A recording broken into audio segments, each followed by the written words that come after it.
सोनिया जी, इतने एरिया में आपसे अच्छी हरी मटर कोई नहीं बेचता है। कल मैं आपसे 5 किलो हरी मटर ले गया था, मटर पुलाव बनाया, इतना अच्छा लगा, सारा का सारा खा गया। अब मैं 2 किलो हरी मटर आपसे और लेने के लिए आया हूँ, फिर से मटर पुलाव बनाऊंगा जाकर। मोदी जी, आप हमेशा हरी मटर ही लेने के लिए आते हैं, मेरे पास से आप नींबू कभी नहीं लेते। देखो, मैं नींबू भी तो बेचती हूँ, कितने बढ़िया बढ़िया नींबू है। सोनिया जी, मुझे नींबू खाना बिल्कुल पसंद नहीं है, नींबू खट्टे बहुत होते हैं, इसीलिए मैं नींबू लेता ही नहीं हूँ। लो मोदी जी, 2 किलो हरी मटर हो गई आपकी। लेकिन मोदी जी, कल आप 5 किलो हरी मटर की मटर पुलाव बनाकर खा गए और 2 किलो हरी मटर आज ले जा रहे हो। कितना मटर पुलाव खाते हो? सोनिया जी, आप तो बेफालतू की बात कर रही हैं। आपको तो खुश होना चाहिए कि मैं आपके पास से इतनी ज्यादा हरी मटर खरीद कर ले जाता हूँ। चलो मोदी जी, 2 किलो हरी मटर हो गई आपकी, 50 रुपए निकालो। लेकिन सोनिया जी, कल आपने 5 किलो हरी मटर के मुझसे 50 रुपए लिए थे, आज आप 2 किलो हरी मटर के 50 रुपए मांग रही हो। कहीं आप भूल में तो नहीं हो? मोदी जी, मैं भूल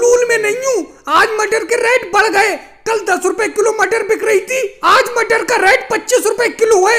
2 किलो मटर के 50 रुपए हुए। और अगर आपको यकीन नहीं होता हो तो लालू जी से पूछ लो, 1 किलो अभी हरी मटर लिए 25 रुपए दिए मुझे। हाँ मोदी जी, सोनिया जी बिल्कुल सही कह रही हैं। मैं भी कल इनसे 10 किलो रुपए के हिसाब से मटर ले गया था, लेकिन आज इन्होंने 1 किलो मटर के मुझसे 25 रुपए लिए। आज मटर का रेट बढ़ गया। अरे सोनिया जी, ये नींबू क्या रेट बेच रही हो? नींबू बताना, गर्मी बहुत ज्यादा बढ़ती जा रही है, नींबू की शिकंजी बनाकर पीऊंगा। ले लो अखिलेश, नींबू ले लो। 1 किलो नींबू का रेट 100 रुपए है। सोनिया जी, आप अखिलेश से बात करने लगी, मेरी बात का जवाब नहीं दे रही हो। ये बताओ, सीधे 10 रुपए किलो से 25 रुपए किलो मटर आप कैसे बेचने लगी? एक दिन में आपने मटर पर 15 रुपए किलो बढ़ा दिया। ये बात मुझे बिल्कुल अच्छी नहीं लगी। आज के बाद मैं आपके पास सब्जी लेने के लिए नहीं आऊंगा। आज तो मटर दे दो जब मैंने आपसे ले ली, लेकिन कल से नहीं आऊंगा। मोदी जी, आप भी बेफालतू की बात करते हो। सब्जी के रेट मैंने अपने पास से थोड़ी बढ़ा दिए, ये रेट तो सब्जी मंडी से ही बढ़ गए। मैंने आपसे पहले ही कह दिया था कि मैं अपनी साइकिल पर इतने भारी भारी 3-3 आलू के बोरे नहीं रखूंगा। ये बात मुझे बिल्कुल अच्छी नहीं लग रही है। इस तरीके से तो मेरी साइकिल टूट जाएगी। आपको मालूम ही है मोदी जी, पहले अपना लोग सर पे उठाकर इन आलू के बोरों को उठाने का काम करते थे, अच्छी मजदूरी हो जाती थी। फिर आपके दिमाग में पता नहीं क्या खुरापात जागी, आपने कहा चलो साइकिल से मजदूरी करते हैं। अखिलेश, तुम बेफालतू की बात करती हो। पहले अपना लोग सर से इन आलू के बोरों को किसानों के खेतों से उनके घर तक पहुंचाने का काम करते थे। मजदूरी ज्यादा नहीं हो पाती थी क्योंकि सर पे एक ही बोरा जा पाता था। लेकिन फिर मेरे दिमाग में आया, क्यों ना ये साइकिल से मजदूरी की जाए। और देखो, मैं 3-3 बोरे इस साइकिल पर रखकर ले जा रहा हूँ। अच्छी तिगनी मजदूरी हो रही है। लेकिन अखिलेश, पता नहीं तुम्हें क्या दिक्कत है। तुम अगर साइकिल से मजदूरी नहीं करना चाहती हो तो जाकर अपने सर से ही बोरा ढोकर लाओ। अरे मोदी जी, इस साइकिल से मजदूरी करना भी आसान नहीं है। देखो, मेरी साइकिल का टायर फट गया क्योंकि साइकिल पर वजन ज्यादा हो गया। एक बोरे का वजन 1 क्विंटल है और अपनी साइकिल पर 3-3 बोरे हैं, यानी कि 3 क्विंटल वजन है। साइकिल इतना भार संभाल नहीं पाई और साइकिल का टायर फट गया। राहुल, तुमने साइकिल भी तो पुरानी खरीदी थी और हम सब लोगों ने नई साइकिल खरीदी थी, तो तुम्हारी तो साइकिल का टायर फट ही जाएगा। लेकिन मोदी जी, एक बात बताओ, अखिलेश की भी तो साइकिल पुरानी है, उसकी साइकिल का टायर क्यों नहीं फटा? लालू, अखिलेश की साइकिल मजबूत है। अखिलेश की साइकिल उनके पापा के वक्त की खरीदी हुई है, यानी कि ओल्ड इज गोल्ड, इसीलिए उसकी साइकिल मजबूत है। वो तो अभी 3 बोरे और ला सकता है अपनी साइकिल पर। अरे केजरीवाल जी, तुम अचानक कहां से आ गए? साइकिल के सामने से साइकिल हटाओ। अरे मोदी जी, आप ही से बात करने के लिए आया हूँ। इस साइकिल मजदूरी पे मुझे भी साथ में काम पर लगा लो, खाली फिर रहा हूँ पूरा पूरा दिन। अरे केजरीवाल जी, मना है, कल से ही काम पर लग जाओ। कल से क्या, अभी से काम पर लग जाओ। जाओ, राजनाथ सिंह जी के खेत से 3 बोरे अपनी साइकिल पर लाद लाओ। मोदी जी, आप हमारे ठेकेदार हो, इसका ये मतलब नहीं जो भी आता जाए आप उसे मजदूरी पर लगाते रहो। योगी जी, मैंने तुम्हें भी तो काम पर लगाया था। अगर केजरीवाल जी को काम पर लगा लूंगा तो क्या हो जाएगा? बम भोले, बम बम भोले। राहुल, अपना लोग भोले की नगरी हरिद्वार से जल तो लेकर चले आए। अब जल्द से जल्द महादेव के मंदिर में पहुंचकर शिवलिंग पर ये जल समर्पित कर दो, फिर मेरी इच्छा पूर्ण हो जाएगी। मोदी जी, इच्छा तो मेरी भी पूर्ण हो जाएगी। अरे मोदी जी, आप हमेशा कांवड़ यात्रा पर जाते थे, लेकिन आपने मुझे कभी नहीं बताया और ना कभी मुझे साथ लेकर गए। लेकिन इस बार मैं पहली बार आपके साथ कांवड़ यात्रा पर निकला हूँ, बहुत ही मजा आ रहा है मुझे तो। अब मैं तो हर साल आपके साथ कांवड़ यात्रा पर आया करूंगा। कह देता हूँ मैं आपसे, हर साल मुझे लेकर आना। लेकर तो आऊंगा राहुल मैं तुम्हें हमेशा, लेकिन एक बात बताऊं, तुम थक बहुत जल्दी जाती हो, बार बार रुक रुक कर आराम बहुत करती हो। इसीलिए कांवड़ यात्रा पर चलने से पहले मैंने तुमसे कह दिया था कि सबसे पहले रुकना नहीं है, और तुमने भी यही कहा था कि रुकेंगे नहीं, लेकिन तुम बीच बीच में रुकते रहती हो। कभी कहती हो मुझे प्यास लगी है, कभी कहती हो मुझे भूख लगी है। देखो लालू जी पिछले 7 साल से मेरे साथ कांवड़ यात्रा पर आ रहे हैं, लेकिन वो कभी भी नहीं रुकती है। पूछ लो लालू जी से। रुकते नहीं है मोदी जी, फिर भी देखो मुझसे पीछे ही चल रहे हैं, मैं तो आगे चल रहा हूँ। वो अलग बात है, आप सबसे आगे चल रहे हैं क्योंकि आप कई बार कांवड़ यात्रा पर आ चुके हैं, इसीलिए आपको अच्छी तरीके से तेजी से चलने का एक्सपीरियंस हो गया है। राहुल हम तो बोले कि भक्त हैं, ऐसी तेजी से चलते हैं। और राहुल ये तुम क्या कह रहे हो कि लालू जी पीछे चल रहे हैं? लालू जी के ऊपर तुम संदेह नहीं कर सकते, वो भले ही हल्के चले लेकिन हमेशा चलते ही रहती है, रुकते नहीं है। राहुल क्या कह रहे हो, क्या मैं हल्के हल्के चल रहा हूँ? अरे 7वीं बार कांवड़ यात्रा पे निकला हूँ मैं, तुम तो सिर्फ पहली बार आए हो। मैं हमेशा ही ऐसे चलता हूँ, लेकिन मेरे कदम रुकते नहीं है। ये कदम जाकर महादेव के मंदिर पर ही जाकर रुकेंगे। योगी जी ये देखो, ये सब लोग कांवड़ यात्रा पर निकले, कितने अच्छे लग रहे हैं। मैं सोचता हूँ इस बार अपना दोनों भी कांवड़ यात्रा पर निकल चलते हैं। अखिलेश मैं तो हर साल कांवड़ यात्रा पर निकलता हूँ, तुम ही नहीं जाते हो। अब मैं कल से कांवड़ यात्रा पर निकलूंगा, अगर तुम मेरे साथ चलना चाहते हो तो चलना। और ये तुम सही कह रहे हो, इन कांवड़ियों को देखकर तो मेरा दिल खुश हो जाता है। उन्होंने इन केले के लट्ठों को सही तरीके से बांध दिया था। ये 4 केले के लट्ठे आपस में बंधे हुए हैं, जिस पर अपना लोग बाढ़ को पार कर रहे हैं। अगर इन केले के लट्ठों की बंधी हुई रस्सी खुल गई तो अपना सब लोग दिक्कत में पड़ जाएंगे। हाँ मोदी जी, वैसे तो घर से सारा सामान बह गया, लेकिन जितनी भी रस्सी मिल सकी उससे मैंने इस केले के तनों को बांध दिया। लेकिन मोदी जी इतनी भयंकर बाढ़ आज तक नहीं देखी मैंने। पानी का जल स्तर लगातार बढ़ता ही जा रहा है, पूरे गांव में पानी पानी है। सोनिया जी क्या करे, कौन से गांव की तरफ चले? अपना गांव इस यमुना नदी के किनारे था।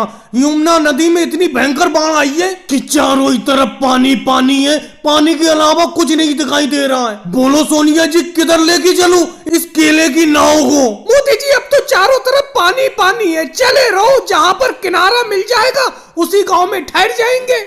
लेकिन मोदी जी संध्या होने वाली है, थोड़ा सा नाव को तेज चलाओ, नहीं तो रात हो जाएगी। अखिलेश तुम्हारे पास जो मटका है इसमें पीने का पानी कितना बचा हुआ है? आज रात गुजर जाएगी, इतना पानी है पीने के लिए? मोदी जी कहा ज्यादा पानी बचा है, आधा मटका पानी बचा है, और इस मटके को मैं पकड़ के ही बैठा हूँ। कहीं ये मटका मेरे हाथ से छूट गया तो पीने का पानी सारा का सारा गिर जाएगा। और वैसे भी अपने पास खाने के लिए तो कुछ है नहीं, सिर्फ ये पीने के लिए पानी ही है। चलो अखिलेश इस मटके में से एक घूंट पानी पी लूं, उसके बाद नाव तेज चलाऊंगा। और राहुल तुम आराम से पीछे खड़े पड़े हो, थोड़ी देर नाव तुम भी चलवा लो। इस केले से बनी हुई नाव को चलाते चलाते मेरे हाथ थक गए। लेकिन ये लालू जी और नीतीश कुमार जी कैसे चुप हैं? अरे मोदी जी चुप क्या है, ये नीतीश कुमार जी और लालू जी तो बोल ही नहीं रहे, क्योंकि बाढ़ का इतना ज्यादा पानी देखकर ये थोड़े से डरे हुए हैं। क्योंकि यमुना नदी में आज तक इतनी भयंकर बाढ़ आई नहीं है, पिछले 4-5 दशक का रिकॉर्ड टूटा है। राहुल मैं तो इस गांव में दोबारा लौट कर आऊंगा नहीं, क्योंकि यमुना नदी का इतना विकराल रूप मैंने आज तक नहीं देखा। और अपना गांव यमुना नदी के किनारे है, मैं तो दूर कहीं बसूंगा जाकर पहाड़ पर। मोदी जी ये क्या कर रहे हो आप, क्या कर रहे हो ये? राहुल कैसी अजीबोगरीब बात पूछ रहे हो, दिख नहीं रहा है तुम्हें? खेत की जुताई कर रहा हूँ, और क्या कर रहा हूँ? अरे मोदी जी बाकी सब कुछ तो मुझे दिख रहा है, लेकिन एक बात तो बताओ, आपके बैल कहाँ गए? आप बैल से खेत की जुताई करते थे, आप ये ऊंट कहाँ से खरीद लाए? अब तो आप ऊंट से खेत की जुताई कर रहे हो। राहुल कैसे आदमी हो तुम, इस गांव में नहीं रहते, सबको तो पता है, तुम्हें कैसे पता नहीं? अरे मोदी जी क्या बात मुझे पता नहीं, बताओ तो क्या हो गया, साफ साफ बताओ, पहेलियों में क्यों बात कर रहे हो? अरे राहुल पूरे गांव को पता है, लेकिन पता नहीं तुम्हें कैसे नहीं पता है। नहीं पता है तो फिर भी मैं बताता हूँ। ये तो तुम जानते ही थे कि मेरे पास 2 बैलों का एक जोड़ा था। शाम को मैंने बैलों को अच्छी तरीके से चारा खिलाया और उन्हें बांध दिया, लेकिन सुबह ही जैसी मेरी आंख खुली दोनों के दोनों बैल गायब। लेकिन मोदी जी ऐसे बैल गायब कैसे हो सकती हैं? कोई जादूगर आकर उन्हें गायब करके ले गया। अरे राहुल गायब करके कोई नहीं ले गया, मुझे लगता है उन्होंने अपनी बंधी हुई रस्सी को अपने आप खोल लिया और भाग गए। अरे मोदी जी बैलों के हाथ थोड़ी होते जो अपने आप रस्सी को खोल लेंगे और भाग जाएंगे। मुझे लगता है आपके बैलों को कोई ले गया। उसके बाद क्या तुम ये ऊंट खरीद कर ले आए जिससे ये खेत की जुताई कर रहे हो? हाँ राहुल इसकी भी एक अलग कहानी है। जब मेरे बैल भाग गए तो मैं बाजार में दूसरे बैल खरीदने के लिए गया, लेकिन बैलों की महंगाई देखकर मेरा दिमाग जगरा गया। 1 लाख रुपए के एक जोड़ी बैल मिल रहे थे और मेरे पास 50,000 रुपए थे, तो मैं 50,000 में इस ऊंट को ही खरीद लाया। मैंने सोचा अपने गांव में वैसी बारिश कम हो रही है, इसे पानी पिलाने की भी ज्यादा दिक्कत नहीं है। एक बार नदी से पानी पिला लो, 3 दिन तक ये पानी नहीं मांगता है। लेकिन मोदी जी खेत की जुताई तो सही तरीके से कर रहा है, दिक्कत तो नहीं कर रहा है ये ऊंट। दिक्कत नहीं कर रहा है, क्या बताऊं राहुल तुम्हें। इस ऊंट को खरीद कर लाकर तो मैं फंस गया। जितना मेरे दोनों बैल चारा नहीं खाते थे, इतना ये अकेले ही चारा खा जाता है और अच्छी तरीके से काम भी नहीं कर रहा है। लेकिन क्या करूं, बुरे वक्त में इसी ऊंट से काम चलाना पड़ रहा है। अगले साल जब फसल आएगी तो 2 बैल खरीद लूंगा। मोदी जी कैसे पकड़ रहे हो इस समोसे की प्याली को? सही से पकड़ो, सही से पकड़ो, गिर जाएगी। अरे सोनिया जी, ये बहुत गर्म है प्याली, बहुत गर्म है। अरे समोसे को थोड़ा ठंडा करके बेचा करो। आप तो बिल्कुल गर्म कढ़ाई से समोसा निकाल के हाथ में दे देती हो, मेरा हाथ जल के रह गया। सोनिया जी, वो हरी वाली चटनी डालना इस समोसे में, 1 चम्मच हरी वाली चटनी डाल दो इस समोसे के ऊपर। अरे आपके समोसे का भी कोई जवाब नहीं है। समोसे खरीदने वालों की भीड़ जमा रहती है आपकी इस दुकान पर। लेकिन क्या बताया जाए, आपका समोसा है इतना अच्छा, जो एक बार खा लेता है वो बार बार लेने के लिए आता है। और ये आपके हाथ की बनी हरी वाली चटनी की तो बात ही निराली है। मम्मी जी 2 समोसे मुझे दे दो, लो ये पैसे लो, 2 समोसे मुझे दे दो। मेरे बेटे राहुल, तू इतना बड़ा हो गया, पैसे देकर मुझसे समोसे खरीदेगा? मैंने तुझसे कितनी बार कहा है यहाँ पर दुकान पर आकर बैठ जाया कर और मेरे साथ समोसे बेचा कर। ये पैसे अपने पास रख और 2 समोसे ले और यहाँ दुकान पर बैठ। समोसे लेने वालों की इतनी भीड़ रहती है, मैं अकेले समोसे सबको दे नहीं पाती हूँ। यहाँ पर बैठकर मेरे साथ समोसे बेच, अकेला फिरता रहता है इधर उधर। नहीं मम्मी जी, मैं पूरा दिन आपकी दुकान पर नहीं बैठूंगा, आप ही अकेले समोसे बेचो। और मैं आपसे कोई फ्री में समोसे थोड़ी ले रहा हूँ, आपको पैसे दे रहा हूँ, पैसे लो। पैसे क्यों नहीं ले रही हो मुझसे? राहुल, इस तरीके की बातें नहीं करते जिस तरीके की बातें तुम अपनी मम्मी जी से करते हो। तुम बेफालतू में ऐसी इधर उधर फिरते रहते हो। साथ में दुकान पे बैठो और अपनी मम्मी जी के साथ समोसे बेचो। देख रहे हो समोसे खरीदने वालों की कितनी भीड़ जमा रहती है आपकी दुकान पर। सोनिया जी, 50 रुपए के मुझे समोसे दे दो। मेरे पीछे योगी जी बड़ा गुस्से में खड़े हैं, मैं आगे बढ़ नहीं पा रहा हूँ। उन्हें समोसे लेने की बहुत जल्दी है, जल्दी से मुझे समोसे दे दो। लालू जी, इतना गदर क्यों मचाती हो आप? ये बताओ, मेरे 2 ही तो हाथ है, 50 हाथ तोड़िए जो 1000 काम कर लूंगी मैं। अरे एक हाथ से मैं समोसे को निकाल रही हूँ कढ़ाई से और एक हाथ से सब लोगों को समोसे दे रही हूँ। राहुल, मैं तुझसे फिर से कहती हूँ, यहाँ पर आकर दुकान पे बैठ। लेकिन मम्मी जी, मैं कह दे रहा हूँ आपको, मैं आज ही आज आपकी दुकान पे बैठूंगा, उसके बाद नहीं बैठूंगा। चलो राहुल, बैठो तो कैसे भी बैठो। और सोनिया जी, मुझे पनीर वाला समोसा देना, आलू वाला समोसा मत देना। अरे अखिलेश, आज अकेले मोदी जी के यहाँ पर मैंगो का जूस पीने के लिए चले आए, मुझे साथ में लेके क्यों नहीं आए? कल तो मैं तुम्हें साथ में लेके आया था, मैंने तुम्हें मैंगो के जूस का 1 गिलास पिलाया था और 1 गिलास मैंने पिया था जूस। लेकिन अखिलेश, ये बात मुझे बहुत बुरी लगी, तुम अकेले ही चुपके से 1 गिलास मैंगो का जूस पीने के लिए मोदी जी के पास चले आए। वो तो केजरीवाल जी ने बता दिया कि अखिलेश जूस पीने के लिए मोदी जी के पास गया है, तो मैं पीछे पीछे चला आया। देखो राहुल भैया, आज मेरे पास पैसे कम थे, इसीलिए मैं अकेले ही मोदी जी के पास मैंगो का जूस पीने के लिए चला आया। अगर मेरे पास पैसे ज्यादा होते तो मैं भी तुम्हें मैंगो का जूस का गिलास पिलाने के लिए लाता।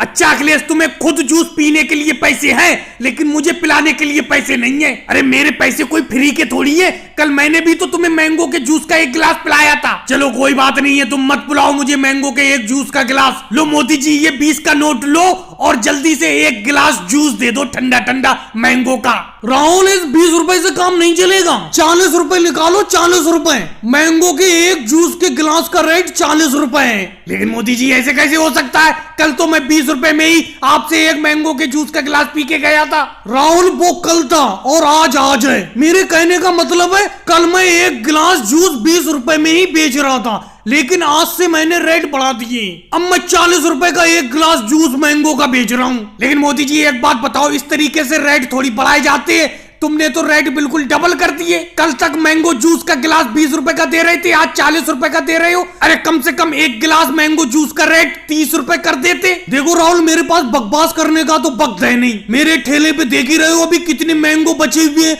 इन सब मैंगो का मुझे जूस बनाना है। इसीलिए अगर तुम्हें 40 रुपए में 1 गिलास जूस पीना हो तो पियो, नहीं तो यहाँ से जाओ। देखो अखिलेश कितनी आराम से 40 रुपए का 1 गिलास जूस पी रहा है। क्या किया जाए मोदी जी, आपके मैंगो के जूस की मेरे मुंह को ऐसा स्वाद लग गया है कि बिना मैंगो का जूस पिए रह ही नहीं सकता, इसीलिए पीना तो पड़ेगा ही। लाओ दे दो एक गिलास जूस। राहुल वाह मजा आ गया, हारमोनियम का सुर थोड़ा सा और सही करो, मजा आ गया बिल्कुल। केजरीवाल जी ढोलक पर हाथ जोर जोर से मारो, जोर से मारो। वाह भाई वाह, क्या सुर और ताल है। वाह मोदी जी वाह, मजा आ गया, बिल्कुल मजा आ गया। थोड़ा और बढ़िया तरीके से नाचो। राहुल और केजरीवाल जी ढोलक और हारमोनियम बहुत बढ़िया तरीके से बजा रहे हैं। मोदी जी महीने में एक बार तो अपने लोग गांव में ये प्रोग्राम करते ही हैं, और जब भी ये नाच गाने का प्रोग्राम होता है आपका नाच देखकर मजा आ जाता है। लेकिन राजनाथ सिंह जी, आपको याद है पिछले महीने के अपने गांव के इस नाच गाने के प्रोग्राम में अखिलेश कितनी अच्छी तरीके से नाचा था। अखिलेश जाओ मोदी जी का थोड़ा साथ दे दो, साथ में नाचो। नहीं योगी जी, आज मोदी जी को ही नाचने दो, बहुत बढ़िया तरीके से नाच रहा है। इतने अच्छे तरीके से पिछले महीने के नाच गाने के प्रोग्राम में मैं भी नहीं नाचा था। लालू जी केजरीवाल, कैसे तुम्हारी ढोलक की स्पीड कम हो गई, तेजी से बजाओ। मोदी जी मैं और केजरीवाल अच्छी तरीके से ढोलक को बजा तो रहे, क्या ढोल को फाड़ दे, क्या करें हम। अरे अगले महीने भी तो गांव में नाच गाने का प्रोग्राम होना है, अगले महीने के लिए हमें इस ढोलक को बचा के रखना होगा। लेकिन मोदी जी आज आप बहुत बढ़िया नाच रहे हो, इतना अच्छा तो पिछले महीने अखिलेश भी नहीं नाचा था। लेकिन लालू जी आप तो नाचे थे 2 महीने पहले, आप इस नाच गाने के प्रोग्राम में कितना बढ़िया तरीके से नाचे थे, आपका नाच कौन भूल सकता है। मेरे तो उंगलियों में दर्द होने लगा इस हारमोनियम को बजाते बजाते, कब तक बजाऊं। मोदी जी इस नाच गाने को अभी यहीं पे बंद करते, अब अगले महीने नाच गाने का प्रोग्राम करेंगे। बस राहुल आधे घंटे और आधे घंटे हारमोनियम और बजाते रहो। ये बताओ तुम हारमोनियम बजाते हुए इतनी जल्दी थक गए, जबकि मैं नाचते हुए नहीं थका हूँ। क्या बात है मोदी जी, क्या बात है, मजा आ गया आपका नाच देखकर। मैं तो ढोलक बढ़िया तरीके से बजा रहा हूँ। अभी ये आधा घंटा क्या 1 घंटे तक इस नाच गाने का प्रोग्राम करते रहेंगे। ये हुई ना बात, केजरीवाल जी की बातों में मजा आया। बजाते रहो केजरीवाल इस ढोल को जमकर। राहुल अगर तुम हारमोनियम बजाते हुए थक गए हो तो हारमोनियम मैं ले लूं। अगले महीने नाचने का नंबर मेरा और राहुल तुम्हारा ही है। वैसे अपने गांव में ये नाच गाने का हर महीने प्रोग्राम होता है, बहुत मजा आता है मुझे तो। और हर महीने कोई ना कोई अलग व्यक्ति नाच दिखाता है। पिछले महीने अपने लोगों ने अखिलेश का नाच देखा था, उससे पिछले महीने लालू जी नाचे थे। अगले महीने राहुल तुम्हारा नंबर है, देखते हैं तुम कैसा नाचते हो। और भाई लोगों को वीडियो को लाइक करो, चैनल को सब्सक्राइब करो।